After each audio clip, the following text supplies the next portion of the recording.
thing, people like limping and then small ball can complete without worrying about getting blown off their complete on the blind. Um, it's fine. It still doesn't complete any straights. So I'm still gonna blast out. If anybody wants to hang around, they can. More power. The sick thing is if it comes out of heart, unless it pairs the board, then that's cool. That is very cool with me. Very, very cool.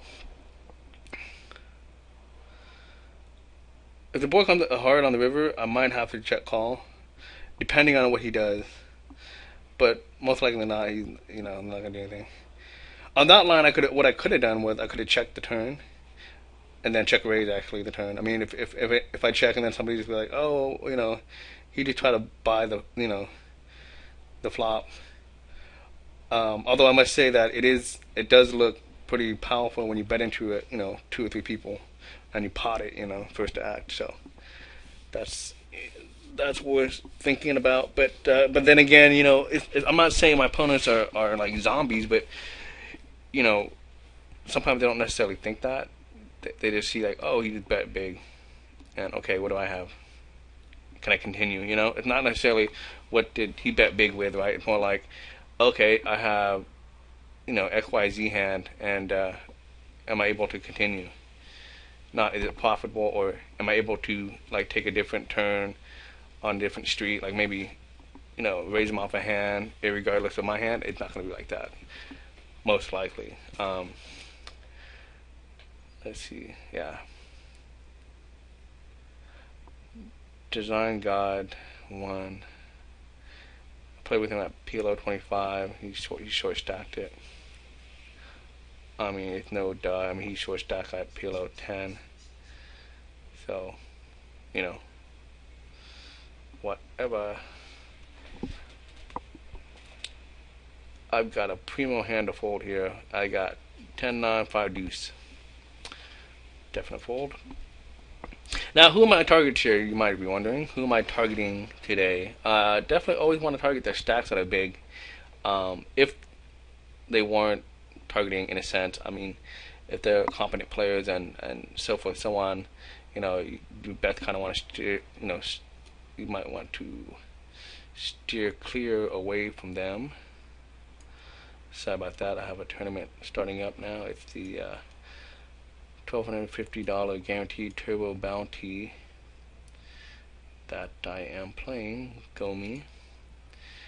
Let's see, 184 runners. So hope we ship it. I've been doing pretty well in the tourneys as of late, in the past week or so. Been to quite a few final tables, and although I haven't won it, I took second the other day for a nice 5 Benjis. Yeah. What do we have here? Well, yeah, my hand would have been the nut straight. Nice. Would have flopped it too, no less. But let's see what happens here. Black Dog bets out. Thinking he has some sort of like 2-pair hand, something. Kind of hard to put him on that. I mean, he limped, granted, but to put him on the hand that I kind of had to, I mean, that's just kind of far fetched. I got like a hold'em hand in the sense that the way I see it as a hold'em hand, it's two different suits, and they don't even really correspond with each other. And that's kind of like it would be like Ace King 3-3 would be a hold'em hand, because basically two different hold'em hands, not like necessarily an Omaha hand. When you say Omaha hand, what's an Omaha hand? I mean, for me, I'd be like, oh well, that'd be like Ace King, Jack 10, or Ace Jack 10, in the sense where it works in unity with each one of the cards. And so yep.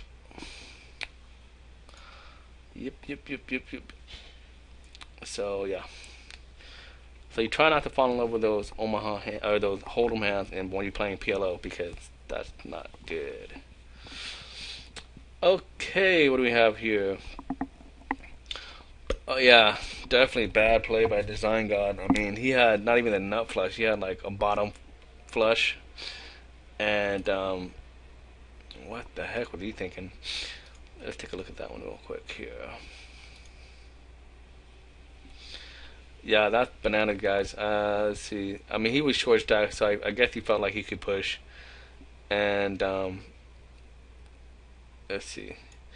Yeah, he had nothing. I mean, nothing clean. He had a pair of aces, and on such a coordinated board, your aces are no good. I mean, not even a nut flush draw for the ace. He only had a backdoor, or he had on the a backdoor flush draw, but not even a nut flush draw.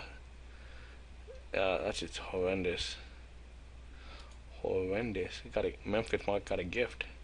That was nice. So essentially, what it tells me is when I'm in a hand with Design God, and Black Tie raises. I mean, I'm gonna take a flyer on this one. Not necessarily. I don't really advocate this. This definitely probably is minus EV. But I'm just gonna take a flyer. And I got a crappy flush draw plus pair of tens. Here I'm gonna try to see if I can thin out the field just a little bit. I don't really know how these guys are gonna act, but I'm just gonna go ahead and see, try to get myself heads up with a Black Dog 21. Yeah. Oh, but what I was trying to say, Design God. It just tells me whenever he's in a hand, I have a hand of in a sense. I can go ahead and just basically just pot for value because he's gonna be calling down all day, every day, and that's okay. Here, Black Dog checks to me, and I'm gonna go ahead and fire one more barrel. I really don't think he has a hand in this situation. I mean, if he has an ace, it'd be very hard for him to call down with an ace. Although this is PLO10, and he calls with two pair. Oh well.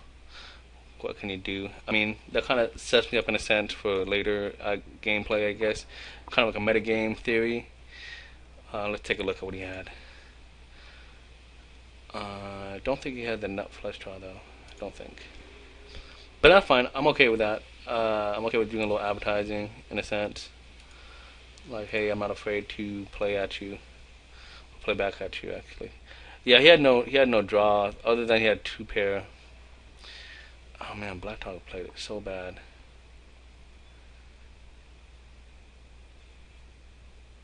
I guess he figured that he thought that the two pair were good. Yeah, but hang on one second, guys. I guess my cousin's here. One sec. Sorry about that, guys. Anyway, so yeah, like I was saying, I really don't mind doing that.